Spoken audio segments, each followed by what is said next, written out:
Buenos días, bienvenidos todos ustedes. En particular, me da mucho gusto dar la bienvenida a un invitado de honor que tenemos el día de hoy, el embajador de Italia, Alessandro Busacca, que acaba de llegar hace unos meses a México. Bienvenido. Comexi lo recibe con mucho gusto. Esperamos que pronto también lo podamos recibir institucionalmente con más gusto, pero pues me da mucho gusto pues ayudar a coordinar esta reunión de un grupo de miembros de Comexi que realmente se han abocado con gran dedicación, profesionalismo y generosidad también, porque le han dedicado muchísimo tiempo y recursos a un esfuerzo realmente muy singular, muy importante, que es el de generar ideas y planteamientos que enriquezcan el muy importante proceso de reforma energética que está teniendo lugar en México.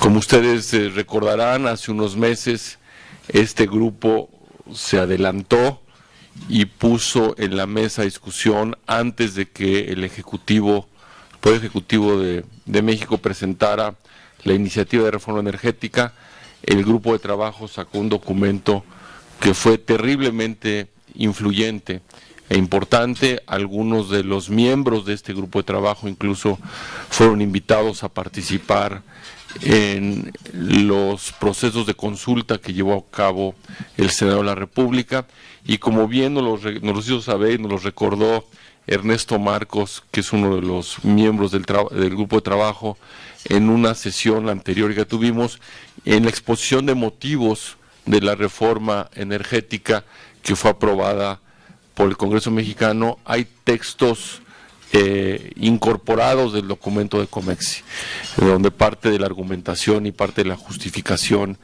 de las medidas de reforma propuestas están basadas en los argumentos que presentó el grupo de Comexi.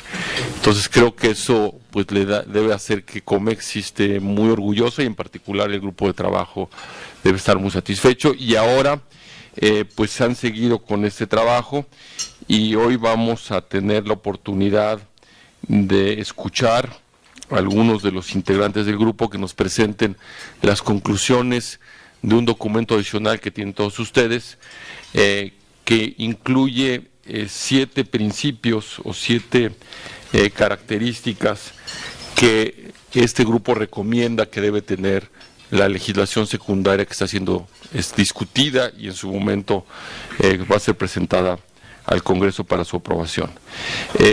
Antes de pasarle la palabra a el primero de los ponentes, que voy a reiterar lo que he dicho en otras ocasiones. Comexi está muy orgulloso de este grupo de trabajo, pero no es la posición de Comexi lo que está vertido. Creo que Andrés no está de acuerdo con lo que estoy diciendo, entonces te escuchamos, Andrés. Bueno, es parte de luz y sonido de Comexi. No, hacer el disclaimer importante de que, si bien es cierto que Comexi está muy orgulloso del trabajo que ha hecho este grupo y ayudamos a difundirlo y en la medida de lo posible apoyar los trabajos del grupo, lo que está vertido en el documento no es la posición institucional de Comexi, es la posición individual de los miembros de Comexi, y esto sí es muy importante decirlo, porque como ustedes saben, Comexi es apartidista y no toma posturas institucionalmente, sobre todo en temas que pueden ser tan delicados como el tema energético. Estamos muy contentos del grupo, creemos que es un resultado muy concreto del tipo de aportaciones que Comexi puede hacer en los debates de temas relevantes para México, pero no está de más reiterar que no es la posición de Comexi, sino de algunos de los integrantes de Comexi. Entonces, con este disclaimer, me gustaría pasarle la palabra a Andrés Rosenthal. No voy a leer los currícula de todos los que están ahí distribuidos, todos ustedes lo conocen, y empezaríamos primero con Andrés. luego Ernesto Marcos, Juan Evenschut y finalmente Carlos Santa Cruz, para luego abrir la mesa a comentarios y preguntas. Muchas gracias, Jaime, y buenos días a todas y a todos. Como recordarán, y lo dijo nuestro presidente de Comexi, este grupo de trabajo sobre energía y medio ambiente ha estado trabajando casi ininterrumpidamente desde que inició el debate sobre una entonces posible reforma constitucional de los artículos 25, 27 y 28 de la Constitución. Y hicimos una presentación que ya mencionó Jaime de cuáles deberían ser, a nuestro juicio, los objetivos y sobre todo cuál era el panorama internacional en el que México estaba preparándose para hacer una reforma de su sector energético. Ese documento, como también dijo Jaime, tuvo mucha resonancia, se recogió en el Congreso, aparece plagiado en el dictamen, no plagiado porque la verdad es que nos dieron crédito, pero bueno, hay unas 8 cuartillas del dictamen final del Congreso para aprobar las reformas, vinieron directamente del documento de Comexi, y varios miembros de Comexi, del grupo de trabajo del Comexi, estuvieron dando testimonio en el Congreso, en la Comisión de Energía del Senado. Y ahora pensamos, los integrantes del grupo, que por cierto lo pueden ver en la segunda hoja del documento, quienes somos, pensamos que sería útil para el debate que viene, una vez que el Ejecutivo presente el paquete de leyes secundarias al Congreso, que sería muy interesante e útil para el debate, presentar algunas ideas sobre cuáles deberían ser los equilibrios que las leyes secundarias necesariamente deberán reflejar frente a la modificación de los artículos constitucionales y las decisiones del constituyente, sobre todo no solo en las modificaciones de los 3 artículos, sino también en las 21 artículos transitorios que aparecen en la reforma constitucional. Entonces, nosotros tuvimos como objetivo final poner y plasmar en este documento una serie de, no solo de equilibrios, sino de lo que consideramos son los temas fundamentales que tienen que considerarse cuando se esté debatiendo y eventualmente aprobando las leyes secundarias, en la inteligencia de que las leyes secundarias van a ser finalmente y van a marcar la pauta de lo que va a ser el atractivo o el no atractivo de la apertura del sector energético mexicano a la participación de nuevos actores en ese sector. Obviamente, como no conocemos todavía, el grupo ni el público en general conoce todavía el contenido del paquete de leyes secundarias, necesariamente tuvimos que basarnos en una visión relativamente general, pero una vez que se presenten las leyes secundarias, nuestra intención en el grupo es analizarlas y comentar de qué manera reúnen o no reúnen los equilibrios que aquí estamos recomendando, los 7 grandes equilibrios que estamos recomendando. O sea que habrá una tercera etapa una vez que el Ejecutivo presente, y no sabemos, cada semana me dicen que es esta semana. Yo creo que esta semana ya no fue, a lo mejor va a ser la que entra y si no la que sigue.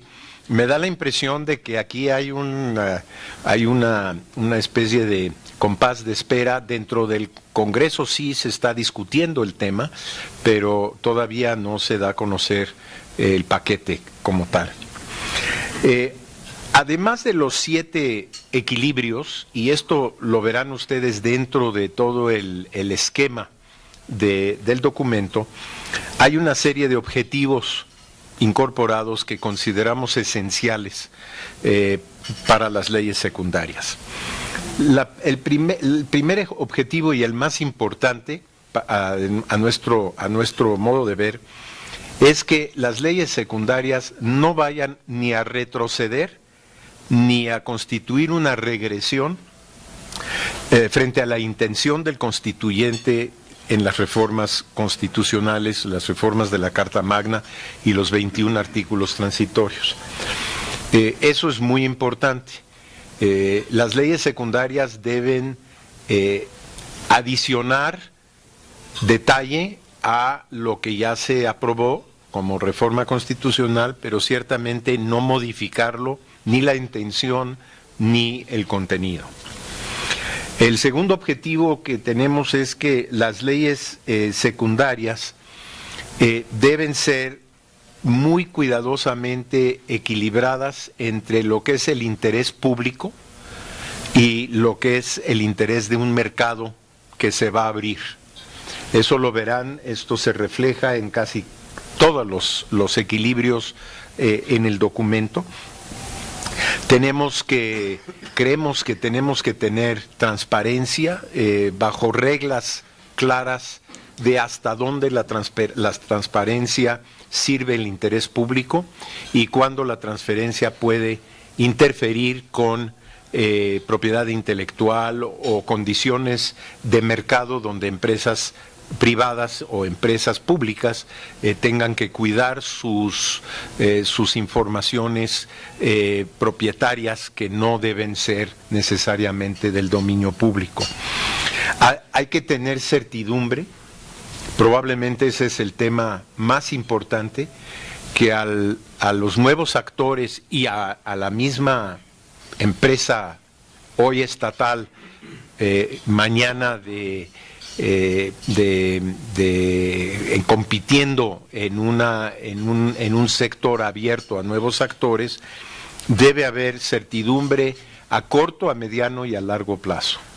Este es un tema importante, es un tema que se refleja, por ejemplo, hoy en la discusión que se está dando sobre la ley de ferrocarriles, en el que de repente, a medio camino de una concesión otorgada a empresas privadas, se está pretendiendo cambiar las reglas de juego.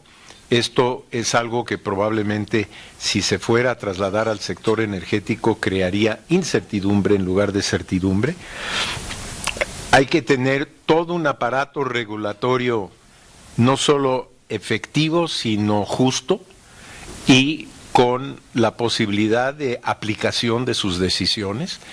Este es un tema que está en la Constitución, en la reforma constitucional, pero en las reglas de las leyes secundarias se va a tener que detallar con mucho más detalle, valga la redundancia, y esas reglas deben operar conforme a un Estado de Derecho y apegado a las normas, no solo en cuanto a las reglas mismas, sino a la aplicación de esas reglas.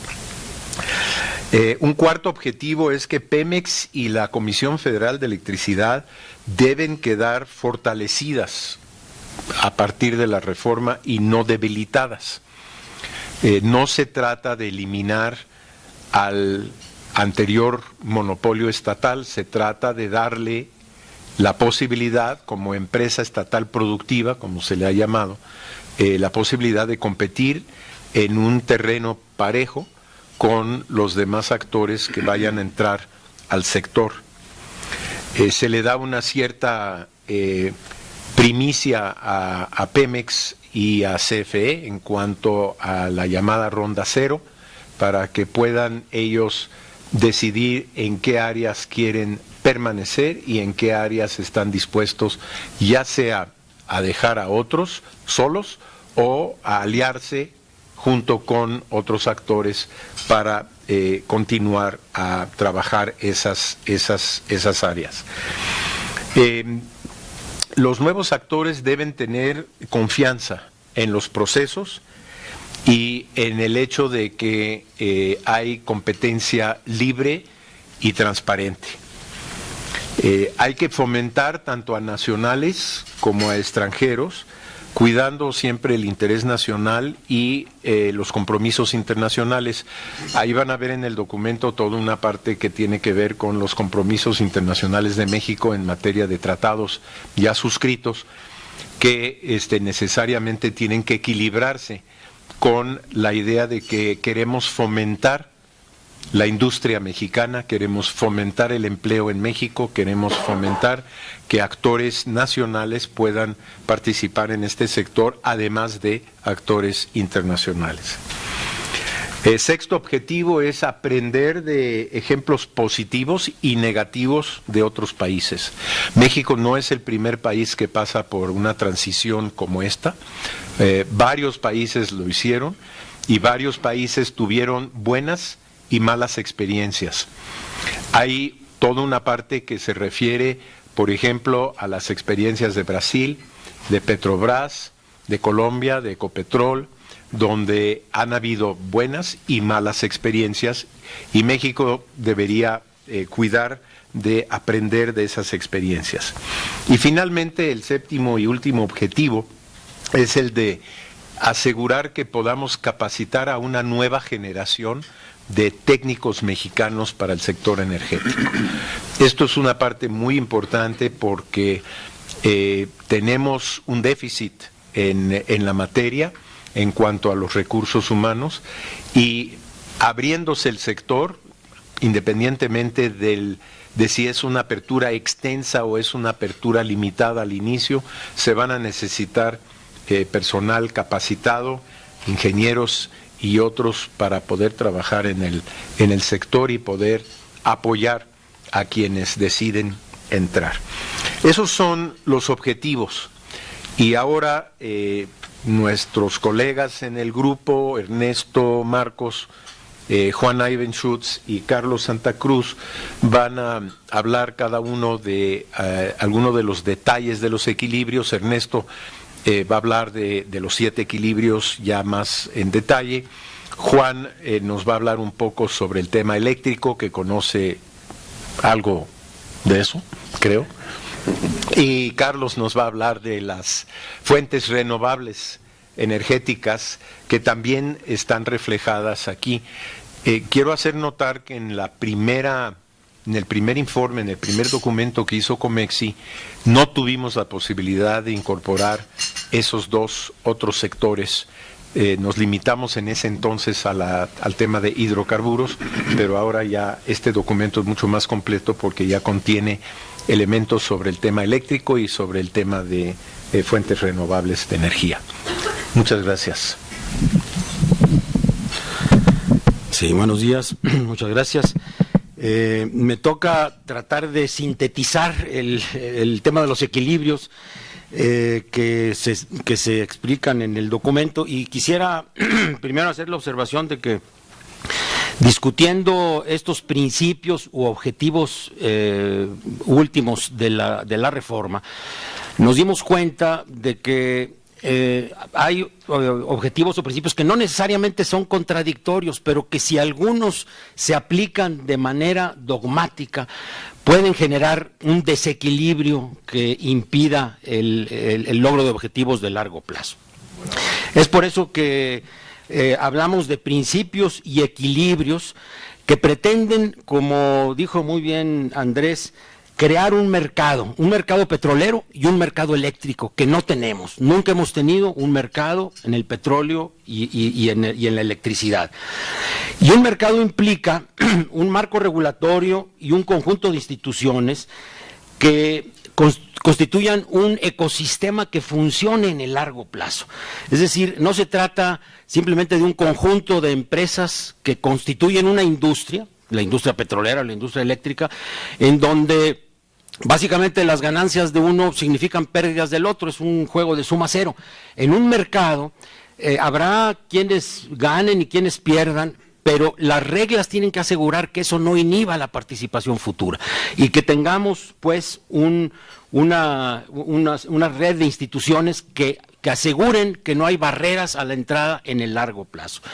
Esta es la antítesis del manejo dogmático, pero es la única manera de equilibrar el interés público con el interés privado, que cada quien, tratando de maximizar su rendimiento, maximice el objetivo del Estado, ¿verdad? Maximice esta renta petrolera, si ustedes si quieren llamarlo así, y que nos permita alinear objetivos de corto plazo con los objetivos más amplios de largo plazo y que solamente se pueden obtener en ese periodo de tiempo. Yo voy a tratar de explicar muy sintéticamente algunos de estos equilibrios particulares del sector. Entre los principios, por ejemplo, de transparencia y fomento de la competencia. La transparencia es un mandato claro de la reforma constitucional. Se asegura transparencia cuando los términos y condiciones de los contratos y de las licencias deben hacerse públicos, y eso lo dice la reforma constitucional de manera muy clara. Pero esto debe tener límites derivados de otros derechos, de propiedad intelectual, de tecnologías propietarias, como decía Andrés también, de estrategias comerciales, de precios, que si se hicieran públicos de manera dogmática, podrían generar colusión y prácticas anticompetitivas. Es por eso que hablamos de un equilibrio entre la transparencia y el fomento de la competencia. Otro equilibrio fundamental es entre el fomento del contenido nacional, del desarrollo de proveedores mexicanos de bienes y servicios, del desarrollo de operadores mexicanos que debemos poder generar, que poder desarrollar en los próximos años, y las reglas de la competencia a las que estamos sujetos, no solamente por los tratados de libre comercio, sino por nuestras propias estrategias de desarrollo.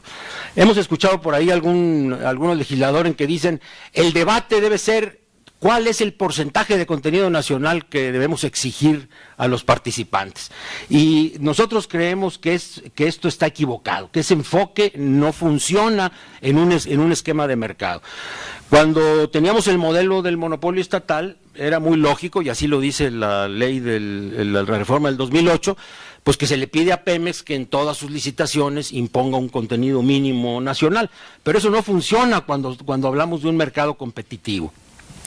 Pero lo más importante es que estas políticas de fomento al desarrollo de empresas mexicanas, operadoras de campos petroleros, que queremos que se desarrollen en los próximos años, queremos que surjan varias empresas petroleras privadas a partir de inversionistas mexicanos, pero estas políticas de fomento tienen que ser consistentes con nuestra estrategia de desarrollo industrial, que es abierto y competitivo.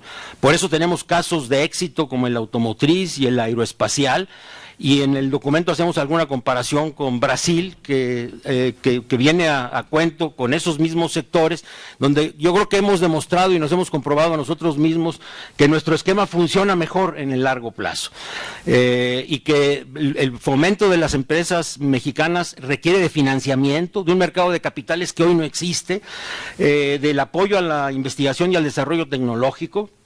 Nosotros creemos que debe haber un registro independiente, como una especie de buró de crédito que permita que se conozca la capacidad de las distintas empresas que participan en el país y la capacitación y desarrollo de nuestro personal mexicano. Si graduamos 80,000 ingenieros al año, debe ser posible incorporarlos a la industria petrolera y eléctrica del país, y no solamente para nuestras necesidades, sino para exportarlos en un mundo que en este sector está sufriendo una modificación radical y que requiere mano de obra técnica y capacitada. Otro de los equilibrios de los que hablamos es entre la competencia y la cooperación. Es posible y muy recomendable crear un ambiente duramente competitivo, que todas las asignaciones se hagan a través de licitaciones públicas internacionales. Pero también es importante fomentar la complementación de habilidades, tecnologías, capacidades de ejecución la posibilidad de formar consorcios, de ceder derechos de campos asignados o ganados en licitación. Aquí el principio fundamental que se ha demostrado muy claramente en la industria es que la diversidad descubre petróleo, pero la cooperación permite manejar mejor los riesgos inherentes al desarrollo del petróleo y el gas. Efectivamente, creo que hay que reconocer que al que más ha afectado esta falta de posibilidad de cooperación por hacer el comparativo con el sistema actual es al propio Pemex, porque Pemex tiene que hacer todo y además lo tiene que hacer solo. Nunca ha podido asociarse y compartir los riesgos que le permitirían operar de manera más competitiva. El equilibrio también entre la eficiencia operativa y la seguridad industrial y protección ambiental. Fue un gran acierto de la reforma el que se cree una nueva agencia especializada en estos menesteres. Pero no deberíamos de pedirle a nuestras autoridades que fueran muy innovadores o que fueran demasiado creativos. La ventaja de haber llegado tarde a un esquema de apertura es que ya hay mucha experiencia internacional de la buena y de la mala, de tal manera que si aprendemos de esa experiencia normativa y regulatoria, creo que podemos elaborar un mecanismo regulatorio que signifique business as usual para los operadores internacionales que participan ya en el Mar del Norte, en la costa norteamericana del Golfo de México. Una quinta cuestión de equilibrio es entre fortalecer las empresas productivas del Estado y asegurar la entrada de nuevos jugadores.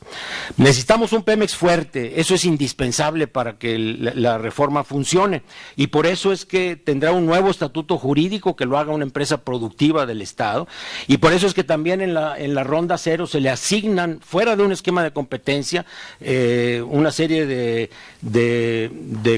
campos, de yacimientos que puede explotar que puede continuar explotando de manera exclusiva o en cooperación con otros. La libera a Pemex de obligaciones de explorar todo y le permite especializarse.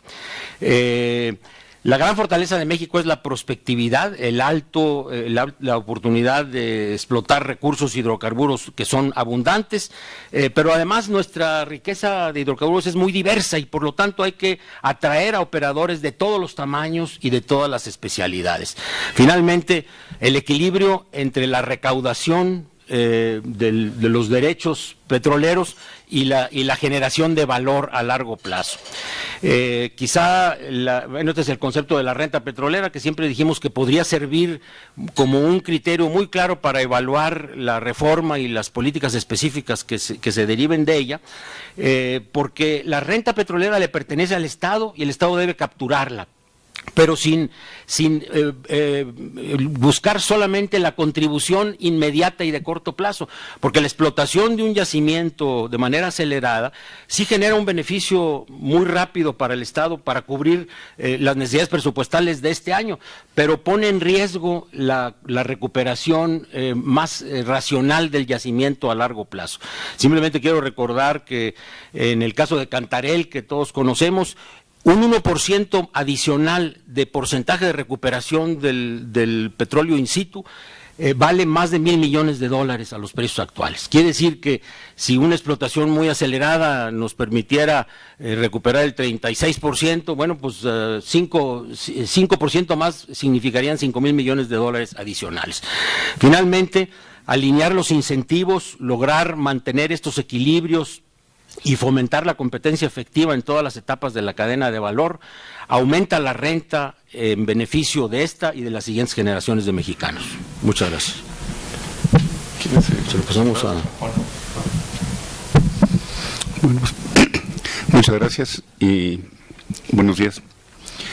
Bueno, como los que han seguido este proceso podrán observar, no únicamente las recomendaciones de Comexi, como ya dijeron el presidente y el embajador Rosenthal, se parece mucho a un guisado de elefante con pollo, es decir, tiene un fuerte sabor a elefante. Y tiene cierta lógica. Yo creo que es interesante plantearnos que, a diferencia del sector petrolero, que se ocupa de un bien que en términos generales es almacenable, comerciable y comerciable internacionalmente, la electricidad es un bien perecedero, tiene que producirse en el momento en que se requiere. Y eso le da una característica fundamentalmente diferente a la electricidad que al petróleo y al gas. El cambio que ya se logró de la modificación de la Constitución viene a corregir un entuerto que se nos ocurrió en México de darle a la electricidad el mismo carácter que a los hidrocarburos, siendo que los hidrocarburos se originan en la naturaleza y son el producto de un proceso que toma millones de años, mientras que la electricidad se puede producir con un sinnúmero de fuentes y el producto final es el mismo. Es decir, la energía eléctrica es la misma. No importa si se hace con petróleo, con gas, con energía nuclear, con viento, con mareas y hasta con desechos orgánicos. Esta parte representa un reto que evidentemente los legisladores van a tener que resolver, porque en todas las consideraciones que se recogen en estos 7 principios, sí son válidas para el sector eléctrico, nada más que tienen algunas variantes. La parte de la competencia no es tan sencilla, y aquí cabe citar un ejemplo de la reforma eléctrica en el Reino Unido, donde el primer regulador, un profesor Littlechild, anunció el día que tomó posesión que a él le había tocado, una vez abierto el mercado en Inglaterra, le había tocado la chamba más sencilla, porque gracias a la competencia el regulador pues tenía un trabajo muy sencillo, es decir, iba a haber un equilibrio de mercado en las fuentes de generación y el asunto iba a ser muy sencillo para él, que se iba a dedicar a prácticamente gozar de su retiro con un sueldo muy bueno. Resultó que me parece que un año la oficina del profesor Littlechild tenía 2,000 gentes, porque resultó que la regulación de ese mercado no era lo que se había pensado, porque la competencia no es tan clara. Y la razón principal es que los electrones siguen las leyes de Kirchhoff, no las leyes de mercado. Entonces, esta cuestión que suena trivial es fundamental. Y por eso la parte de regulación en el sector eléctrico es mucho más compleja que la parte de regulación en el sector petrolero. El mercado existe, evidentemente, nada más que el proceso de regulación es mucho más complejo. Finalmente, con el cambio constitucional, como dije ya antes, se hace justicia al error de haber considerado que solo el Estado puede producir energía eléctrica y que la energía eléctrica tiene una característica similar a la de los hidrocarburos. Finalmente, la base está dada. Ahora, el legislador tiene un reto muy importante frente a sí, y yo tengo un par de sugerencias que todavía no están incluidas en los documentos, porque con eso del guisado entre pollo y elefante, pues sigue siendo básicamente hidrocarburos. Pero aquí lo interesante es que yo creo que tenemos la obligación de recomendar que se mantenga y que se insista mucho en seguir transitando hacia un Estado regulador más que un Estado operador.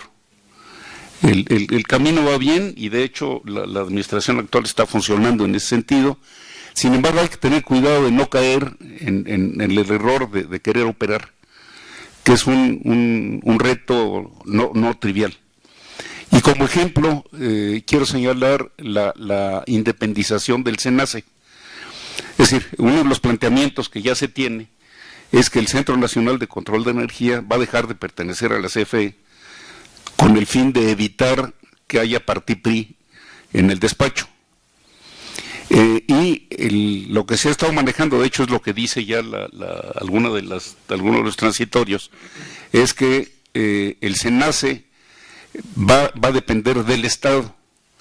A mí me parece que tenemos que considerar la posibilidad de que el SENACE no dependa del Estado, sino que el SENACE dependa de un consejo integrado por los actores o los jugadores o los stakeholders del sector eléctrico en general, que es en realidad como operan todos los ISOs del mundo.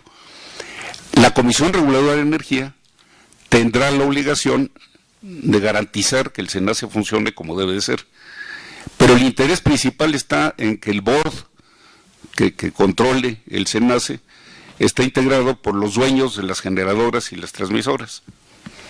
Y creo que con eso lo dejo ahí, si luego supongo que yo tenía como 5 minutos y ya me pasé.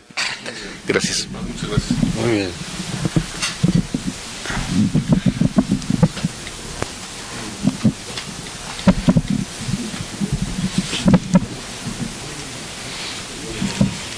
Antes que nada, buenos días, muchas gracias. A mí me toca la parte de energías renovables y después de seguirles a personas como el embajador Rosenthal, Ernesto y Juan, es todo un reto. El concepto más importante y general que yo quisiera expresar el día de hoy es que las renovables y las tradicionales no están peleadas. En primer lugar, son complementarias. Lo que tenemos que ver es una matriz energética.